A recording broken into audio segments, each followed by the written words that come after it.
Hello everybody and welcome to Against the Fence. This is your UFC 268 Aftermath show where we'll be taking a look at the events from the last Saturday's main card. Also, we'll be taking a look at the updated UFC fighter rankings from UFC.com and discussing what's next for both winners and losers. Then lastly, we'll take a look at some of the social segments as well where, we'll be discussing... Is Kamaru Usman the welterweight GOAT? That's one of the topics, okay? So stay tuned, don't go anywhere.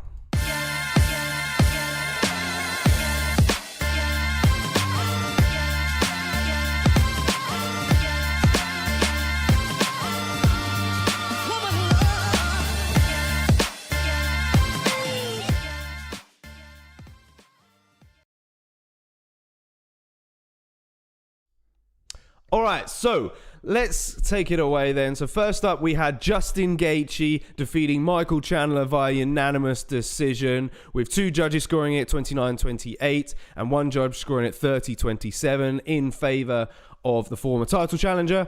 Then, of course, moving on in the featherweight division, we had Shane Burgos defeating Quantillo via unanimous decision as well, with all three judges scoring at 29-28. Then, of course, in the bantamweight division, we had Marlon Vera defeating Frankie Edgar via knockout in round number 3, and that was a front kick. Insane reaction that went along with that, and you should definitely check out our socials if you want to see that. Then lastly, in the co-main event, of course, we had Namajunas defeating Zhang and retaining her title, and that was via split decision. Then, lastly, in the main event, we have the welterweight king himself, Kamaru Usman, defeating Colby Covington for the second time, and that was via unanimous decision. Now let's join in with Sai. All right. Hey. I'm not bad, man. I'm doing good. I'm doing good. Man, it was a hell of an event, man. So exciting. I loved it from start to stop. And what a way to start it as well. I mean, yeah, it was absolute fire. I got so many messages from people just like, because I think they put the full round of that Chandler Gaethje event on YouTube. And people just sending me some messages saying like how insane this was. What? Really? How? Yeah. Were you sure? Yeah, it was on YouTube. Like, it was absolute fireworks. Yeah, I think they definitely pushed the boat out to get pay-per-view buys. By putting that fight alone, I think they knew it was definitely going to bring it. And Michael Chandler himself, definitely brought the fire. And it was a class event. I did go back to reflect on one thing you said, because you critiqued Frankie Edgar's style, and you said that he needed to, we're going straight into that, are we? We're going straight into that, are we? Technically, what you should have said is that he needed to alter his striking style, really. Because I think maybe on some of his entries, I'm onto something though, aren't I? I am onto something. I mean, he's got a very predictable style, is what I said, and then I also said that he needs to adapt and add something else to it. He's been figured out, and he's been around for so long. He's delivering the same stuff. He needs something new in there. But I think you'd have to really go back and sort of analyze his recent performances, really, to kind of pinpoint what his entries are like. What feints is he throwing before he goes in, or maybe he needs to cut a certain way instead of going the other way, sort of thing. Yeah. It's sort of like the fine margins of things, and I think all I know is this, right? If you keep doing the same thing expecting a different result, it's the definition of insanity. But then again, the thing what he got caught with, he just got cut. Marlon Vera sort of cut him off. Yep. And he just got caught with a front kick, straight down the middle. How did the last one go? Yeah, it was a poorly timed entry. It was a poorly timed entry, but okay. It's just one of those things. Sorry to talk about too much, Ash. As you notice, our boy Ash is not with us on this Aftermath show. He's still crying. He's in the chat, so you can see the emojis. He's still crying. Sorry, that's why he's not here. But there's much more to talk about. So while he'll be watching it, we'll be sensitive towards any Frankie topics that come out of this particular show, just out of respect for our boy Ash. I think. But at the same time, there's so much more to talk about on this card. I mean, it started off in the lightweight division with Gaethje, of course, versus Chandler. Should we get to that? Yeah, go on then. Let's get into that then. Basically Justin Gaethje picking up the win against Michael Chandler, and it was a fight where Chandler really dictated the rules of engagement in that first round, and surprisingly he came out with leg kicks of his own, even though we said Justin Gaethje is, renowned for his incredible sort of kicks to the calf. But it was really Gaethje's uppercut which had money. And I noticed that early on in that fight, that he had so much success with it. And he was landing it over and over again. And, Chandler, I think we felt that Chandler probably needed to take the fight to the ground. That's where he had things, where he would favour it in that area. But, it stayed standing, and Justin Gaethje, man, he just put on a clinic. Defense was right up there, absolutely. And yeah, absolutely. And Michael Chandler knew at the point of the fight, he's like, he's going to go out in a shield. Yeah. He's going to go out in a shield. And he brought absolutely everything. Bloody face, and the entertainment was there. It was fantastic. Absolutely fantastic. Although I did have a bone to pick with the very last 1 minute and 17 seconds of it, I think. They just It was all tentative stuff. I mean, Gaethje didn't want to hurt him anymore. I knew he won it. And at the same time, Chandler was like, I think we're going to look like we're going to really hurt each other. Yeah, added more hurt. They were both on cruise control. It was on fire up until that very last minute. They were both on cruise control, and it was kind of they did exert a lot of energy, and it was a very high paced fight. But I'd still think they had a little bit plenty left in the tank. I don't know. There was mass respect for both guys, of course, and Justin Gaethje walking away with the winner, and no doubt. What's next for him is going to be a title fight. If Oliveira wins, how do we see Oliveira versus Justin Gaethje going? That's my question. Now, would his takedown defense hold up against someone like Oliveira? And what other opponents has he gone against that's similar to Oliveira in any way, shape, or form? Has he fought Tony Ferguson before in the past? Yeah, he's fought Tony Ferguson. Yeah. Solid win against him, which I guess is a similar blueprint, really. That would be the that finished late, and Tony was an absolute warrior. In some ways, I guess. Oliveira, like we've said before, we've seen him get hit before. We've seen him go out and sort of wince and shy away from those heavy shots. And, Gaethje I'd say he could get Oliveira out there a lot quicker than he did against Tony Ferguson, that's for sure. We've got Ash chiming in there thinking it'll be a Justin KO should that happen against Oliveira. It's quite hard to still, I don't want to use the term paper champ, but it's still a bit, up in the air. Is Oliveira? Does he feel like he's the champion? He kind of does in some ways because his recent performances have been incredible. Yeah. But it's easy to remember some of the losses that he's had in his UFC career. That for me. Is why I want to see more. I want to see him defend the belt. And like I normally say, you're not a champion until you defend your title. Yeah. And he's going to be definitely defending it against Dustin Poirier, who's going to be coming all guns blazing for that fight. So that leads on to my second question. Then, if Poirier wins, right, what do we expect to see in the Poirier versus Gaethje fight? Now they both have fought before, and Dustin Poirier did stop Justin Gaethje. Yes. Which round was that? How do I see that going out? I mean, what round did it happen in? It happened in the Here we go. Fourth round. Fourth round. So it did go fight of the night as well. Yeah. I mean, Gaethje was deducted a point in that fight for an eye poke, of course. So do you think then that should it have gone the full distance, it would have been a win too. Yeah, I mean that fight was back in 2018. I vaguely remember. I don't remember it too much. My memory is quite small, anyways, in general. But both guys have evolved since then. Yeah, I would 100% want to see that fight again. I feel like it would be a whole nother level coming back in 2022 with that 4 years on. Bring something completely new. I think in terms of point wise, Dustin Poirier, he's improved. Justin Gaethje, he's improving as well. The striking, he's done a lot. Is he going to be able to point him on strikes? I think it's going to be like Dustin Poirier's going to want to pay him back for anything that he learns. So he's going to have that sort of aggressive mentality. So should he have the title? I think Poirier's going to be good for defending it. It's going to be a tough one. One of Justin's, most toughest fights yet, I'd say. Yeah, Ashley's got a question for us. The question that I want to ask is, who would you say has more power, Oliveira or Justin? He would all say we would all say Justin, but then Chandler took them all them shots, and somehow Oliveira KO'd him. I mean, it's a difficult one. You say more power, Oliveira or Justin? I'd say punching power, probably Justin. Justin. You say Dustin? Justin. Oh, I thought you said Dustin. No.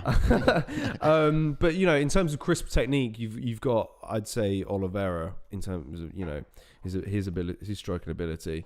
Yeah. I think I even go with precision, to be fair, as well. More precise striker, I would say Oliveira over Justin. I think we said, didn't we say that Chandler's got more punching power than Justin? No, yes. No, they said it's on par. We said it was on par, but in the people's picks, it was just like who's more chinier, and it was like, okay, that's what it is. It's not about what you give; it's how much you can take. And then we did end up saying that. Yeah, no, Chandler takes less. It's definitely a good question, and which begs to differ. It was quite surprising that Chandler or Gaethje didn't get Chandler out of there in those 3 rounds. If it went to a 4th and 5th, maybe could somebody get put out in the latter rounds. It's hard to tell. Yeah, it's hard to tell. But I agree with you in terms of who's next for Gaethje. Yeah, it's either of those two. Yeah, either of those two after that sort of plays out. But then who's next for Chandler? Well, now what's next for Chandler? This is an interesting question. There's I'm sure there's a few options that we can sort of mention, and one we're going to be talking about later on anyway in a little bit more detail. But there's a quote from Chandler after his first win against Dan Hooker, which I want to read out, which is, "I'm here for a good time, not a long time." Okay? So, judging from that quote, we can definitely say that Michael Chandler is here for those big money fights. Is he a teenager out on the piss? I know. Because you could easily look at the rankings now and say, well, Islam Makhachev... Okay, well, we said we would like to see Islam Makhachev fight Beneil Dariush. Okay, that's fair enough. But in terms of like timing wise and things like that, you could say Chandler versus Makhachev, but Makhachev is now ranked above Chandler, which is quite surprising. But Makhachev's not exactly the type of draw that Chandler wants. So, and then you got Rafael dos Anjos on the other hand, although I think we favoured him to be matched up with someone else. Chandler versus Tony Ferguson is a solid fight. Yep. But personally, as I said, he wants to be here for a good time. It would be Conor McGregor, and we're going to get into a bit of a social segment on that topic later. McGregor, not Hooker? What do you mean Hooker? Dan Hooker. He's already fought Dan Hooker. Of course, yeah. Of course he did. Yeah. No, earlier I swear you said, do you know what? I think we said Dan Hooker for Rafael dos Anjos. But, okay, right. Yeah, I don't know how that, if that would even marry up now, thinking about it. Might have changed my mind. But yeah, Conor McGregor could be an ideal matchup. Both on 2 straight losses, though, however. But the fight is a seller, without a doubt. It will definitely sell. It gives Conor an opportunity to highlight that he's still one of the best because, he'd be fighting the number 5 guy if he gets past Chandler. And like we said, Chandler is potentially chinny. So it'd be an ideal matchup for Conor in that respect. He could then catapult straight back up there in the rankings and make a name for him. I was worrying whether it was big enough profile for McGregor, but you sold me. I think that would be a but for Chandler, it would be a red panty night. So it's kind of I think it's a win. That's of course if I think Conor is still down for competing, and when you look at it, there's not many options for him as well. It's either Chandler or Tony Ferguson, in my opinion. And for Chandler, I think it's either Conor or Tony Ferguson. My opinion. So, yeah, those are my 2 options for Michael Chandler. Whoever came up the other day was Gregor Gillespie. He came up the other day. Now, not a massive draw. Could happen. I like that fight. I really like that fight. Yeah. Stylistically, Gregor's got insane wrestling credentials. He's coming Michael off a Chandler against, has got big Vera power and wrestling as well. But personally, I just don't think Gregor Gillespie is that much of a draw. I don't think Chandler's going to want... as the quote goes, he's not here for a long time. If he was here for a long time, I guarantee he'd probably happily take whoever he gets given. But, for me, I think it's quick money and bounce, personally. And, you can't really blame him on that. But I do like that fight idea. When do you reckon McGregor will be returning? This was a big question that we had around summer after the leg break. Yeah, he had with Poirier. What's ideal sort of timing of the year? We kind of said New Year anyway, didn't we? 2022. I think it'll be a little bit later on down the line. Maybe it could be April. Yeah, just before. Okay, something. That's the picture. I don't know how he's doing Q2. In terms of healing or anything, but he's probably back training soon. Yeah, no, he's up and about in his leg. He's recovered from that. It's just, is it fight ready? Is another thing. Yeah, okay. Well, let's move on then to the featherweight division. When we had Shane Burgos defeating Billy Quantillo. It's a bit of a step up for Billy Quantillo, in my opinion, against Shane Burgos. And Shane Burgos kind of put on a bit of a clinic. Billy was pressing the pace on him, especially early on, but Shane Burgos was chopping those legs, man, and they done the real damage, and that's what led to him for Burgos to really trying to tag him on the feet and outpoint Billy. It was a close fight nonetheless. It was a war. It kind of lived up. We said if it was going to be on a fight night or something, or another card, it would probably definitely get that bonus of fight of the night. We did say that. If it was on any other card, it would have been by all means. Like, the output of strikes in that fight alone was insane. I think it was just like in its hundreds at one point, but these guys are just relentless. Then you got Billy Q with that insane heart to just keep going. I mean, this guy is sick. He's amazing. Last time I saw him fought again, I just realized he had a huge ability jump from when I previously saw him, let's say 3 fights ago, to when he was in this particular fight. So in the fight earlier in this year when he had like a whole year out in between that. But he just continued that same trend, had a really good ability in this fight, and the output was just there against someone like Shane Burgos, which was, we did some kind of favor Burgos for it, but Billy Q made him work for it. Yeah, no, 100%. Yeah, props off to Billy Q for that. Yeah, no, absolutely. I couldn't really agree any more with you, to be honest. Then if we go on to what's next then for both of these guys, for Shane Burgos, I've got one pick, and I think it's a solid one. When you look at the rankings now, the man just below him, Alex Caceres, who is coming off of a win, which wasn't too long ago against Songwoo Choi. He's, I think it's just that it's going to be that it would be one of those fights that it's just you'd give the striking edge to Burgos, but then of course you'd give the grappling edge to Alex Caceres. But Burgos, on the other hand, hasn't been submitted ever. So I think there's some weight to that fight. I think it's exciting. It would make sense.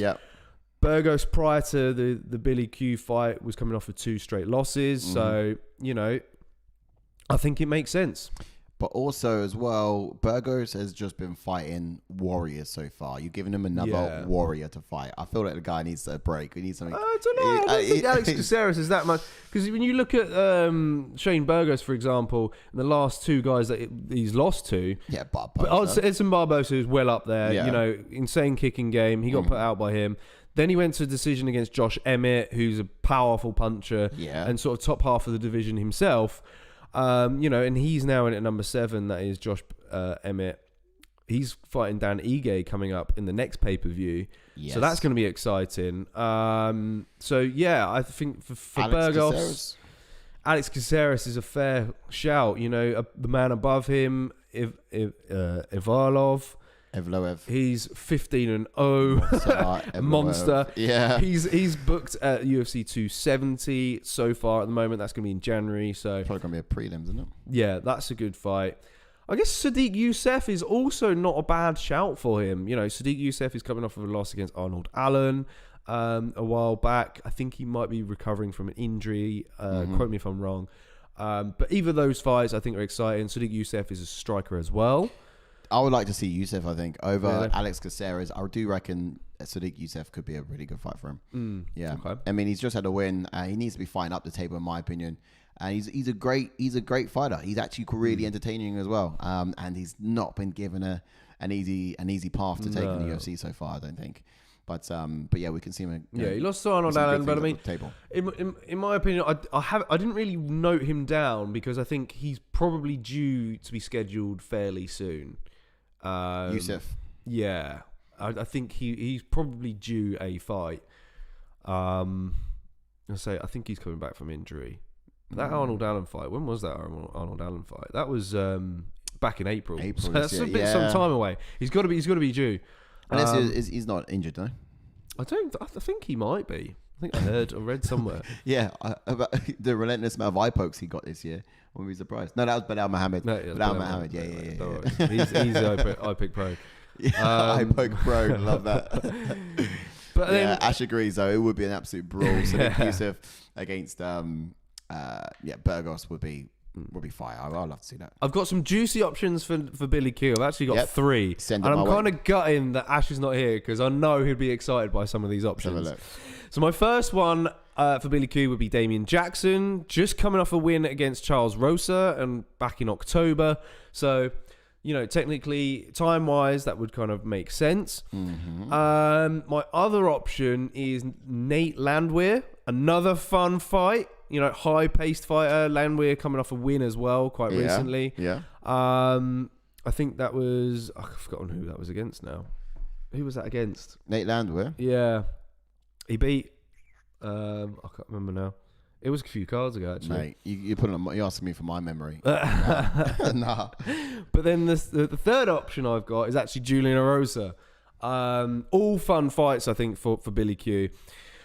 However, Erosa has the more experience than Billy Q, but on the other same time, both guys are sort of around the similar age of like 32. I was quite shocked by because when I think of Billy Q, it makes me think that he's actually a lot younger than he looks. I thought he was at least like 25. Yeah, he does look young, something. doesn't he? He does look young. Yeah, he's about 32. That Nate Landwehr one, it was Ludovic Klein. Ludovic Klein. Yes, you got it here. And that was awesome. a submission. So basically, that was a Lad Dumont fight. So the one that didn't happen too long ago. So that could tie in at the right time, basically, recovering from this fight, Billy Q, and of course for when he's coming into it. And then of course you got what he didn't mention on there though, and I think could be quite a good one, Sung Woo Choi. He come off a loss. Choi would be quite a good one, I think. Alex Caceres. Yeah, I would love both to. guys be coming off of losses though. Both would be out of the top 15 in the division, but I genuinely think the type of fight that would be, like stylistically, would be amazing. Throwing their hands, and I think Billy. I mean, that would be big for Billy Q. Billy would have to get right inside. Yeah, it's a good opportunity for him to sort of earn his stripes back. I think after this loss, but he wouldn't be able to sit on the outside against Woo Choi. That's for sure. No. Sung Woo Choi is. It's going to be such a good fight because both of these guys are going to have everything to fight for. Sung Woo Choi was devastated after that last loss against Alex Caceres, and as close as I thought it would have been. I generally think it's going to be fire because there's going to be a lot of emotion entwined into that matchup. Okay, fair. All right, let's move on then to the next one then, shall we? Let's move on to Marlon Vera, who of course got the victory, third round victory, knockout victory against Frankie Edgar. He was probably outpointed from, throughout the fight until that moment in the third round where he landed that front kick. But he done a good job at sort of cutting Frankie off throughout the fight. And really hanging in there with him. Frankie just doesn't really, look the Frankie of old, really. Marlon Vera capitalized and, got the win. Yeah, that's it. Personally, I thought it was a decent fight, a good effort from Frankie. Was all sitting on our seats rooting on Frankie to get the job done, to be fair. And, he moved really well, but he zigged when he should have zagged, and that kick was just there again, open, and it's almost like his kryptonite. It gets through. Taller guys. He's not been matched up really with people his size since Munoz, has he? He's pretty much had the taller stats opponents against him ever since. Yeah, I do see. Previously, Frankie Edgar's had sort of trouble with those lot longer guys, especially reach wise. I don't think there was much of a reach advantage for Marlon Vera. They might have been. They fairly similar, but nevertheless, Marlon Vera looked like so much bigger than Frankie in that fight. It's kind of shocking, and it's just the fact that Frankie used to be at lightweight was just insane to think about now. It begs to differ. What could have Frankie have been like if he was stayed at like one division and like either featherweight or bantamweight? But obviously when Frankie was fighting originally in the UFC, the lowest weight class was lightweight, so he had no choice. It's the questions we're never going to get answers for, but he's been around forever, isn't he? Nonetheless, props to Marlon Vera for this fight. If we have a look at the rankings, Ash might want to turn off this then screen for this for this conversation. But so he did jump in the chats with that point, Dana. So Nate Landwehr, yes, I remember him now from the last one. Yeah, Dana. That's Dana. it. Yeah, that guy rings home now. Of course. Come on, back where we were. Yeah, back to where we were. So Marlon Vera has moved above Frankie. Frankie's moved down 4 spots now. In at 12, and Marlon Vera's in at number 11. He has fallen a long way from glory, hasn't he, Frankie Edgar? He was right up there, and it's just been a bit of a downward spiral since. He's been far more active than Marlon Moraes, but he was on top of him prior to the Sandhagen fight, wasn't he? But funny you should mention Marlon Moraes. The option that I've got for Marlon Vera next is Marlon Moraes. And that's someone who's also fallen on hard times, like Frankie a little bit, against the division's elite. You know, he's lost to Marab, he lost to Corey Sandhagen, he lost to Rob Font, who are all like up there now, chasing for glory. Yeah. I think someone like Marlon Vera, I think, is a good fight for Marlon, for Moraes, that is, to get back. I still think Marlon Vera coming in and fight though would still look bigger than Marlon Moraes. You know, Marlon Moraes is sort of a similar size to Frankie anyway. Very technical striker, excellent calf kicks as well. Not so bad wrestling himself.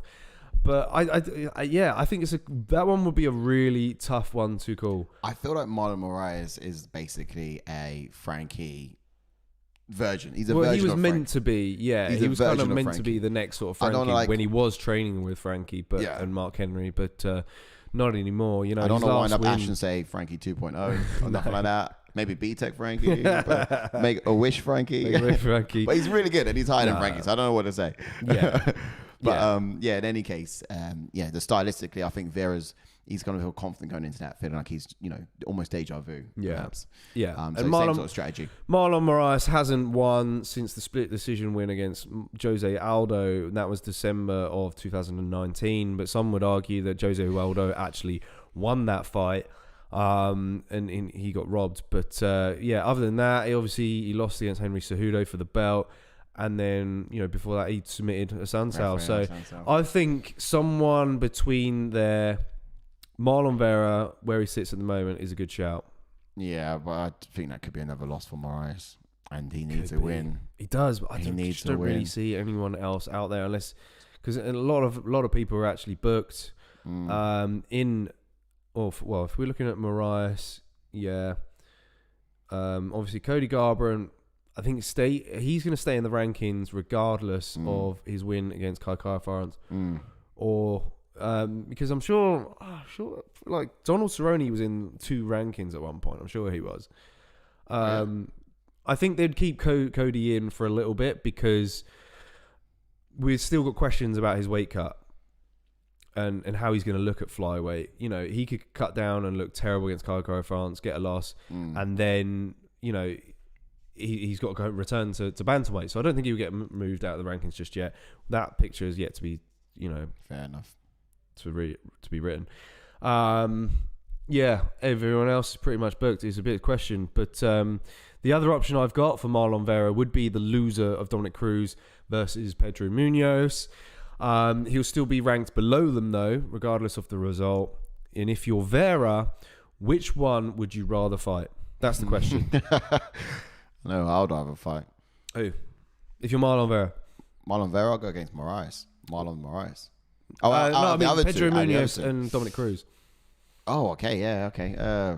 Maybe Munoz? Because if you fight Dominic Cruz... Cruz is just going to keep wrestling and getting you down, and he's going to be awkward. He's going to be too awkward. Yeah, he's going to be very awkward, especially you want to fight someone who you have a little bit of a familiarity with in terms of fighting styles that you come across the octagon with as well. And I think that Dominic Cruz just brings something too unique, and you got to figure that all out. There's a lot of work to do on the road to Dominic Cruz, I think. For Pedro Munoz, you're going to be dealing with that counter punching style, and you're going to be exchanging calf kicks with that guy as well. So neither option are great, but I think it makes sense. Which one I'd rather see? I think I'd rather see Vera versus Munoz personally, because I would like Cruz to get back up there. There's a glimmer of hope in me that Dominic Cruz can continue at bantamweight. He's doing a good job. Okay, he went to a decision against Casey Kenny. But yeah, I think there's still a little bit life left in him. Yeah. All I can say is I think Frankie, Edgar, and Dominic Cruz should have met by now. I know, we said it. They should have, right? We said it. That's also another Speaking of which, though, option. Edgar to talk about now? Yeah. What's next for Edgar? What is next for Frankie Edgar then, of course? I think looking at what Ash has popped in the chats, he wants a flyweight Frankie back. He wants a flyweight Frankie. I mean, we said at the weekend we'd like to see Rafael Assunção. Mm-hmm. Win or lose against Ricky Simone, because he is booked against Ricky Simone, which is on the same card as Derek Lewis versus Chris Daukaus, which is in December, I believe. Yeah, 199. It would be another fight against a veteran of the sport who's 39 years old. Frankie's I think he's 40 now. And what's also great is, Frankie's getting knocked out as of recent. Rafael Assunção's only got 4 knockouts out of his 27 wins. Mate, I love your homework. I actually do. So that is so good. Yeah. Rafael Assunção is the only real option. Ash is piping up in the chats. He wants it too. He's like, give him someone who can't knock out. Makes sense, right? I would love to see that. If you get submitted by Assunção, I just want to see Frankie win. Yeah, I think we do. I want to see Ash happy again. Yeah, win and go and rough. He's not eaten since the last fight. I mean, the boy's he's crying himself to sleep. Every night. He's on 3 straight losses now. I was about to start up a charity line for him. Please help our friend Ash, who's in deep trauma after Frankie's 2 straight losses, bad knockouts back to back. So yeah, it just seems more devastating, really, doesn't it? Because they were just really bad knockouts. But that sounds how I think would be a pretty decent shout. And he's matched up, he said, against Ricky Simon, so it's going to take Frankie a while. I personally think Frankie's got a bit to work on anyway. So no hurry to see him get back in the octagon. I feel like if he does come back, he does have to bring something new. So he's got to be he's got to be doing his homework. Yeah, I think maybe it's just a little bit of an adaptation to the way he enters into range, different kind of feints maybe. Or new ways of getting the fight to the ground. That's striking as well. Trips, of course. Striking. No, I think it's just all round, really. I think it's more or less a movement and timing kind of thing. Yeah, he's getting caught. A little bit of both. I guess you're right, but I do think his striking could be more effective, and the sooner gets on that. I'm not going to mention it again. I've said it enough times, but yeah, either way, Frankie Edgar against Assunção could be good. Yeah. Okay then. All right. So let's wrap that one up then. Let's move on to what was the co-main event of the evening. We had Rose Namajunas defeating Weili Zhang via split decision. Was it split? No, unanimous decision. What did I say earlier? It was unanimous decision. Yeah, split decision. I was right first time. I completely forgot to for a second. But then, it was. They fought a close fight. Rose fought a close fight against the former champ. Got taken down a few times. I had it 2-2 going into that 5th round, but then, Rose just really stole it in that 5th round, really controlled Weili. Her confidence really come through, didn't it? Yeah, it did. And Weili brought some new adaptations to her game. Her defensive grappling was, outstanding. Rose couldn't really pass the guard at all. Yep. But yeah, man, I think it's a decent win for Rose. Her confidence, her star keeps on shining. Can't wait to see her again. Yeah. Now, of course, going into this fight, it was a huge. I think Weili Zhang starts on it was much more. The first time she caught me quite off guard. Yeah, she kicked me, and if it had gone a distance, I would have won. She couldn't actually yield and say that she was a better fighter because she hadn't really tested her throughout the rounds. Now, of course, this time round, we can confidently say who's a better fighter based on the fact it's gone. So the distance, and it was just so motivating seeing Rose sort of coming to her own. We talked about her confidence going into this. She, it was a huge thing winning it in the first place, but she had to prove this not just to Weili Zhang and everyone else, but also to herself. And I think she's successfully done that. In the later rounds, you see her sort of manifesting, I'm the best. It's coming back in the exact same sort of confidence and belief in herself. She's got a fantastic corner. And deserves to be the champion, obviously. Yeah, and she's 4-0 in rematches now, which is a fun little stat, really. Yeah. But then what's next for Rose, of course? Well, Carla Esparza deserves that next shot. Having already beaten Rose before. There's a bit of a story there, and she's on a 5-fight win streak as well. But Dana has spoken out in the press conference and said he's not really keen on that idea. Now, I don't really get it because Carla also has a win over the number 3 ranked Marina Rodriguez, who has looked insane herself. Wasn't that a little bit debatable as well? Actually, no, it was ground control, insane ground control. So that's how it happened, wasn't it? Oh, what's that? Yeah, for Carla Esparza, just insane ground control. I can see why Dana doesn't really want it, because Carla can only win fights if they're lying down. She can't do it standing. And it's not. I mean, when you look at her last couple of wins, that Yan Jinan was pretty impressive. Yeah, she got her down, got the TKO victory. But then before that, it's a little bit rough. Marina Rodriguez, split decision. Yep. Michelle Watson, split decision. Alexa Grasso, majority decision. So there were decisions. And I get it. You want get complete killers in there. Whereas on the other hand, I guess you had, Marina Rodriguez is not that much different. She did get an impressive TKO victory against Amanda Ribas early on this year, which was pretty good. But then, she's coming off of back-to-back decisions against Michelle Watson and Mackenzie Dern. Both pretty tough themselves, I'd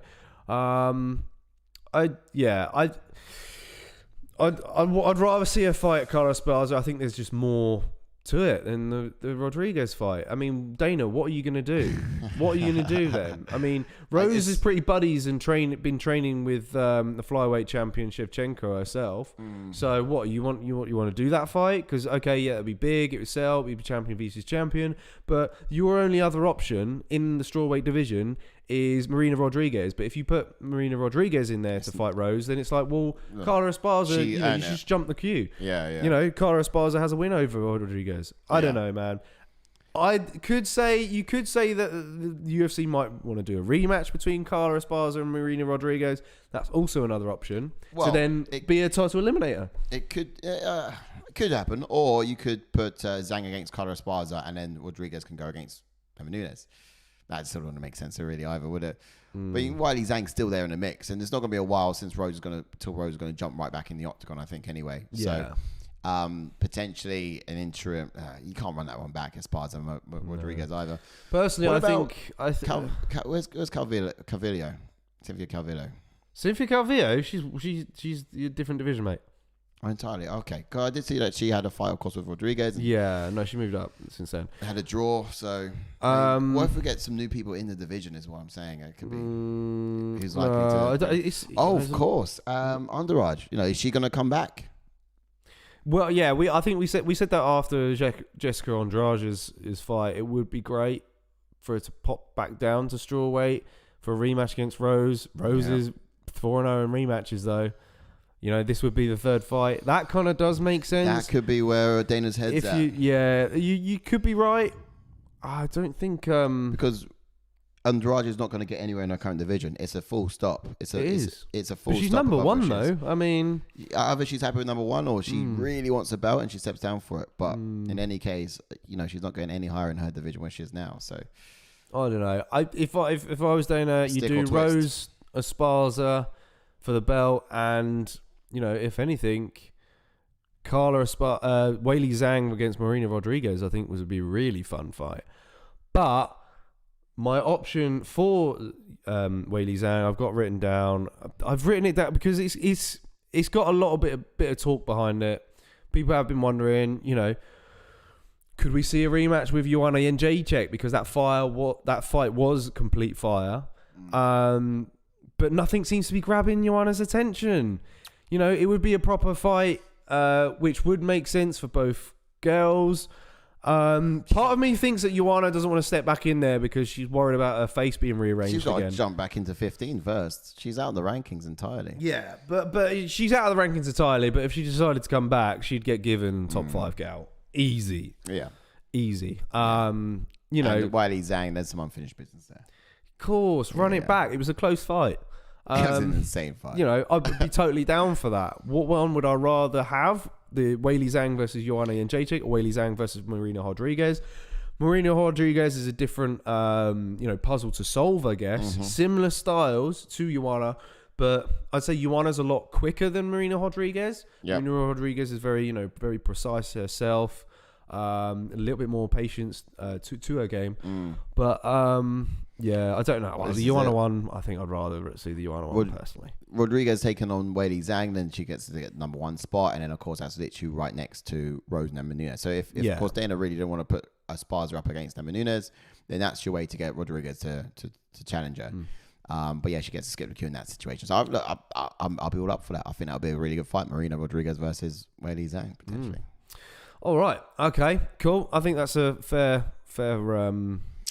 analysis there. Should we move on then to the main event? The main event of the evening. Which was... before we do, say hello to Cool Smeagol, who's watching from work. Oh, won't be able to reply, Cool Smeagol, a.k.a. Chris. Yeah. Thanks for tuning in, buddy. Got us in the earpods, no doubt. Yeah. This is a podcast for you. Yeah, basically. I mean... Oh, well, if you can't sort of talk or chat, emojis would do too. Yeah, a little bit of input. Yeah. All right. Okay, so personally, let's move on. Kamaru Usman got the decision win against Colby Covington. Yeah. Colby Covington, for me, in some ways, you could say there was a little bit of ring rust there. He did take a little while to get going. People will hang you for that. Yeah, but he did though. He did take a bit of while to get going, and Kamaru Usman just kind of really controlled those opening few rounds. And Colby started to get into the fight a little bit later on. He landed some good shots on Kamaru, but Kamaru stuffing the takedowns as well is still impressive. His takedown defense is still 100%. Yes, there was a bit of back and forth. Of that takedown where I think Kamaru was on his knees at one point, should it have been given? But apparently no, in the credentials, it shouldn't have been given. It wasn't allowed. So it wasn't down for long enough, I think is what the commentators were talking about there. Yeah, but he did look good. Personally, I thought Kamaru was going to get him out of there. But I was shocked. It was a good fight. I mean, Covington there was fighting for a feather in his cap, wasn't he? Trying to get Kamaru Usman down and be the first man to do it. But at the same time, I think you're right in terms of, I'm not going to call it ring rust because I know so many people hate it, but he didn't get going till later rounds, and it really wasn't at all like the first time they met in the octagon. I feel like he was closer in the first fight that they had. I thought it was as well. Yeah. I think I've read away that people believe that this fight was more entertaining than the first one. I'd got to disagree. I think the first one was a lot better. I just think Colby was just... This is just fresh in your minds. And it was on a sick card. So, it sort of made it feel a little bit better when it's on a card, which is like delivering so well already. That's a good shout. But, I agree. I think the first one was, it was fractions separated too. Yeah. Basically, the first one, it was so close. But, of course, Miko with the emojis. But then, who's to say that Colby can't whack up another win? Could we see a third fight? I don't really, a third fight with the excuse that Colby had a bit of ring rust. I need to see Colby somewhere else. Yeah. I need him to fight someone else. I need him to show that he's capable, and I need him to show that he is number one in the division. Not champ, but he needs to show me that he's number one. He's sitting number one at the moment, but I don't actually believe he's number one. He's just come back after ages of being outside of the octagon, and he's fought one guy, and he lost to the best guy, as you are. But now I'm thinking, do you know what? There's a few guys underneath you that might even beat you too. Judging that performance. No, absolutely. So, I need him to prove that he's number one in the division. Yeah, and really the options for Kamaru Usman then are pretty obvious, pretty straightforward. It's Leon Edwards if he gets past Jorge Masvidal. He's got to be next in line, there's without a doubt there. And if not, like we said at the watch along, if Edwards does lose to Jorge Masvidal, that doesn't put Jorge Masvidal straight in there for another title fight. You got to give it to Vicente Luque, really, man. Yeah, Vicente Luque is just waiting patiently, and that guy is a silent killer. So while he's there, I think a lot of people count him out, don't they? Yeah. But he certainly needs to be. At the same time, Dana's going to be pushing for people to be active. That's the thing. So it's, what do you do, man? What do you do? Well, what happens when Gilbert Burns and Wonderboy Thompson plays out? We've seen that. That was their last fight. Of course, sorry. Yeah. The last fight, of we course. saw that played out. Gilbert Burns Well, that needs... was the next. No. Right. No, this corner here is... So, of course. So in terms of what's next in the division, you got then just Sean Brady and Michael Chiesa. They got to battle it out. Yeah, which is not too far away, which is, a matter of weeks away.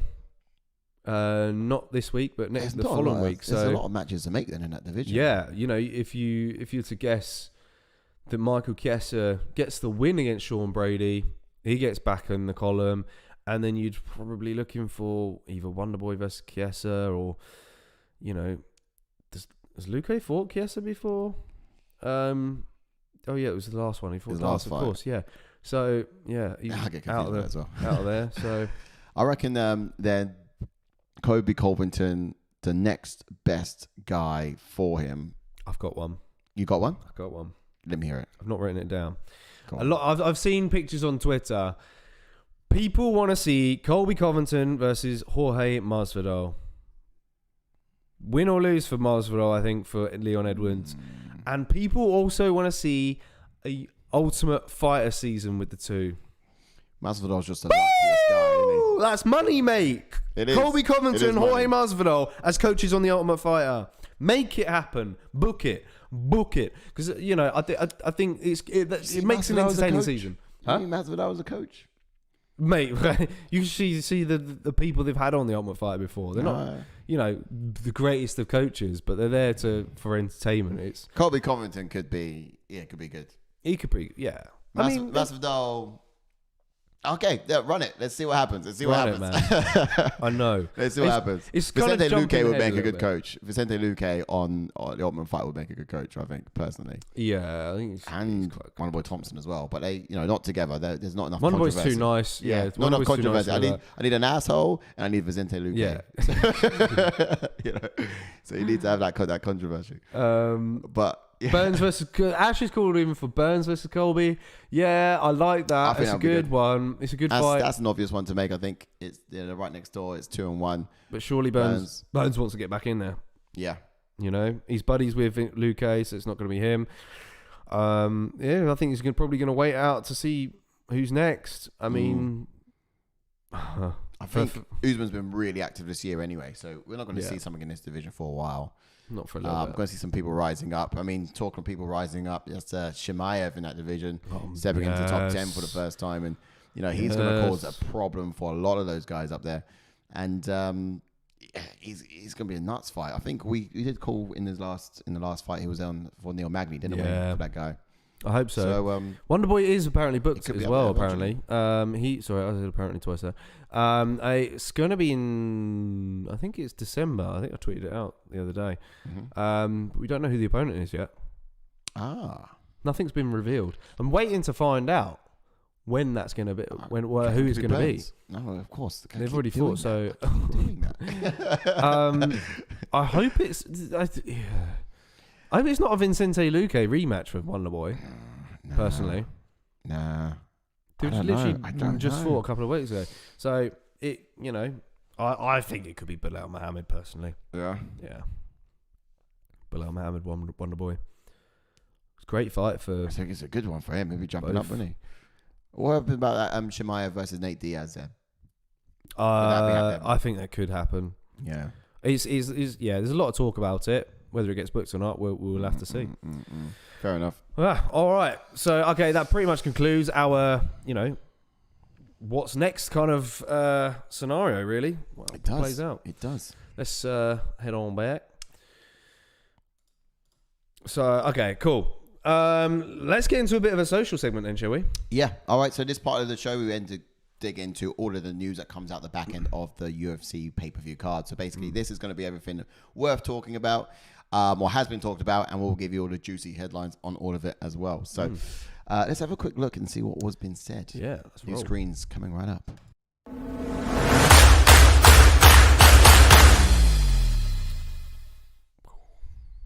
All right then. So what have we got first? Ooh, right. So first up, on our little storyboard, we've got this particular image here. So this one was an image taken at UFC 268 ringside.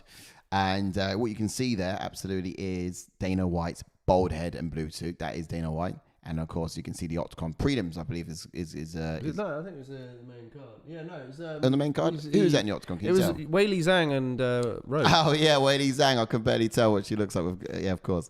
And anyway, what you see on the screen there is Dana White watching the boxing. Yeah. So. I mean, he's a huge boxing fan himself. He is. I'm sure he's a huge Canelo fan. He put a hefty bet on that fight, which is why he's watching. Apparently, he put a bet on, was it 100 grand? It was 100 grand. For a knockout, Canelo knockout. And won, I think it was 141 grand. That's what his return was. It's insane. It's heavy amounts. We had, in the post-interview, was talking about it, and he was saying he thinks it's still a bit bizarre and crazy, in fact, that they put the event on the same night.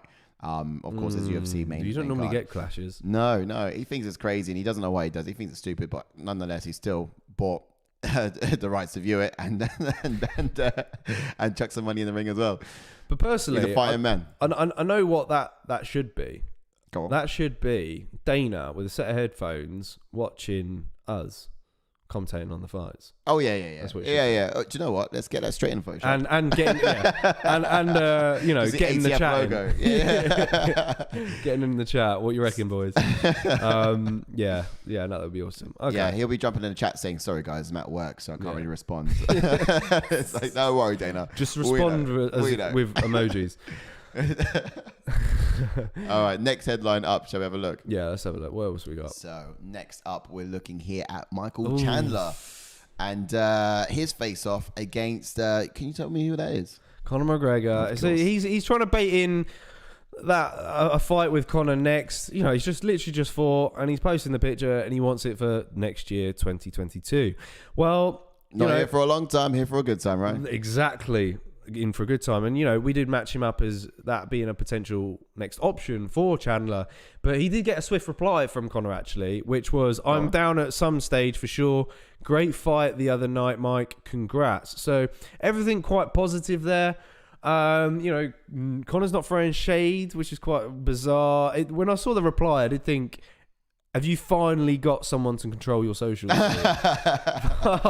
Because normally it'd be, calling him a bum or something like that.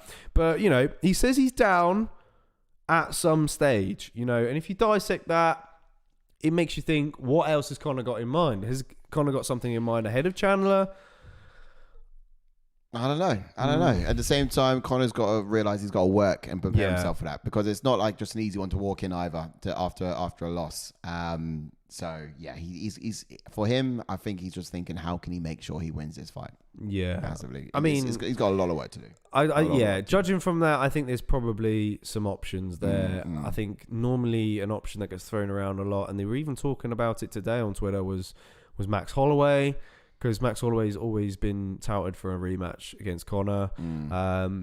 People like the idea of Tony Ferguson fighting Conor as well, of course, as well. So I just said that twice. But you know what I mean?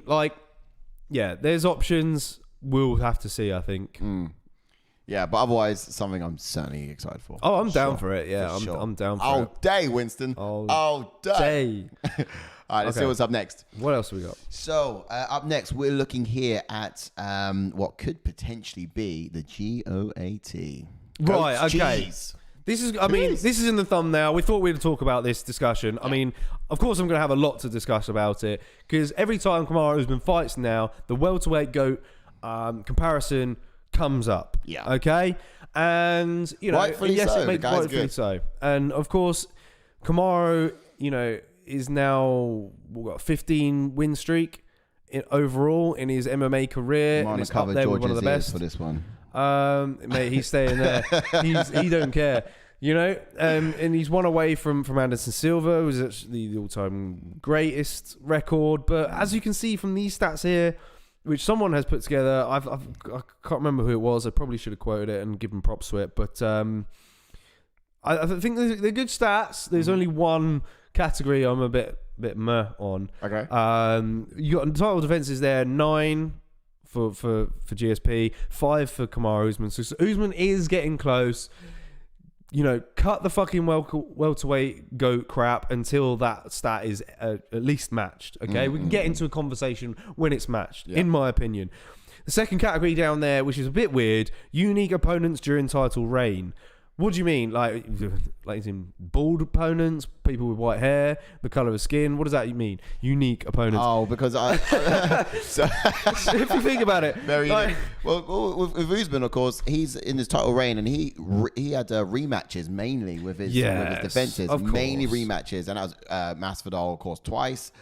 Burns twice, so he hasn't really had these unique or individual different opponents. Have been like the same person. Yeah. But actually, I think the person who created this stat image, I think, corrected it afterwards. I think it is actually meant to say 7 and 2, because unique opponents you've got for Kamaru Usman, you got it's 3. No, it should be 3. You've got Masvidal, Colby, and Burns. Yeah. But he's had far more defenses than 3, so that being 5 defenses, isn't he? Yeah. So for me, guys, come on, man, we can't be comparing to my boy over here just yet. And you look at the other numbers. It's getting close, and it needs to be talked about. But yeah, fair. And GSP is fighting 6 former world champions. Whereas Kamaru's only beaten 2. And in that list was, of course, Jake Shields, who had incredible wars in Strikeforce, and beat the likes of Dan Henderson as well. So I don't know, man. Here's the only other reason why it needs to be talked about. He is on the way to having the most UFC win streak, up there right behind Anderson Silva. Yeah, and he's over. Yeah, it's 15, and that's more than GSP's 13. Yeah. Which is fair enough, but GSP's losses were to Matt Hughes and Matt Serra, but he avenged those losses later on. Yeah. And he beat. Okay, GSP had what rematches. About Usman's losses? There was just the one. Exactly. But still, he avenged the losses. Yeah, but he could avenge it, but the guy who he beat is not even worthy of having a rematch at this stage in his career. But GSP was in the UFC a much earlier age. That is true. That is true. So okay, well, all we can say is Kamaru Usman is not seen to be going anywhere anytime soon, and he's already just scratching on the ankles of Anderson Silva, who's got the longest win streak at the moment. Yeah. So it's just a matter of time. But we'll be back here with a conversation, I'm sure. Indeed. It will go on and on and on. Okay, what's next then? Next story up. So we're looking here at the fight card for UFC. I'm not sure what particular... No, you meant to bring up this one. This one here. You sure? Yeah. Oh, okay. So I don't know if I have that one on there. But what? Let's have a look. Have you got it in there? No, I only have this one. This is what I sent through. This one is about strike count. So whoever had the most strikers. So this event, the UFC 268, had got the record now for the highest amount of strikes for Roan in an event. Yeah, which is 1,973. But yeah, it beat the Cejudo UFC 238 Cejudo versus Moraes. And the reason why we got the card here is to basically compare the cards. Which is kind of, you got some interesting names on there. I do remember this card.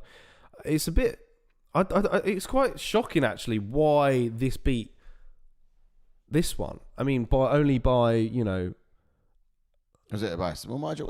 Oh wow, about 100. By 100 plus. Yeah. So you're talking about 1,818 strikes in that Cejudo versus Moraes card, and you're talking 1,973. Then I guess when you look at this card, for example, you had some quick finishes in there. Yeah. That Shevchenko one just got Tai Tuivasa couldn't have contributed much. I mean, he's a banger. Yeah. He doesn't. I think Peter Yan and Tony Ferguson contributed probably the most out of that card. Yeah. Tony Ferguson versus Donald Cerrone was an absolute brawl. Yeah. Tony did get a finish though in the second round. I think it would. Did he retire? Did Cerrone retire in that fight? I can't remember now. I think it might have been nose. And then of course, we know Peter Yan. No, he would have fought. He would have fought after that one, after Tony Ferguson. Yeah, we know. No. I'm on about in terms of did he retire after the second round? Sorry. Oh, okay. Yeah, Right. because it says you can see it says like 5 minutes. So I think there might have been I think it might have been a corner stoppage. But nonetheless, you've also got Peter Yan against Jimmy Rivera, which probably contributed a hefty amount to that. Yeah, it's kind of difficult to see. I think I've actually got who was on the prelims as well. Tatiana Suarez against Nina Nunes. That was Tatiana grinding her out. Of course, there's even the prelims included within the stat, right? Yeah. Aljamain Sterling against Pedro Munoz. He was there too. Decision. So yeah, we had 3 decisions in the straw in the prelims. Third round. Keita versus Lomos. Yeah. First round knockout. Yeah, first round there.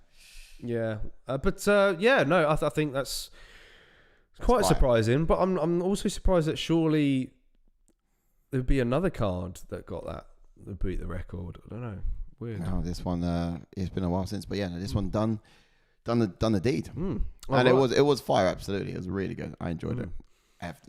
Thoroughly throughout. But that concludes the social segment. That's the part of the show where we get a chance to break down some of the news coming out of the weekend and let you know what everyone's talking about basically and what our opinions are on that too. If you've got some opinions, feel free to jump in the chat. You might notice we do aftermath shows, of course, but this one is a live. It's our first live one. Yeah, first live one. We look to do more live ones, so you guys can get engaged in the chats from home, so we can also bring your opinions to the stage. Indeed. Let's go back to Maine. Cool. All right. Well, I mean, that basically concludes our aftermath show. We hope you guys have enjoyed it. Yep. If you have, do smash a thumbs like on the video as well. And get in the comment section. We'll do our best to reply to you guys. And, let us know your thoughts on the events of UFC 268. Yeah. Now, of course, this weekend, do join us. We'll be doing a watch long for UFC Fight Night. Holloway versus Rodriguez. That will be this weekend at a much earlier time. Similar earlier time to cards a couple of weeks back, which was 9 p.m. Tory versus Costa. It's been 9 p.m. here in the UK. Do tune in for that. That's gonna be amazing. We hope to, we're excited to get some of you UK guys over as well. It's a nice early one again. Yeah. So, if we can get that interaction going and, have a laugh and enjoy the fights together. Absolutely. No one should be watching these things on their own. That's why we create this community. And you guys, amazing people, fight fans alike, just get to chat, jump in and just do it together, basically. Precisely. Yeah. All right. If you're a fan of the UFC, then this is the place to be, of course. course. All right. Good night, guys. Take care. Peace out.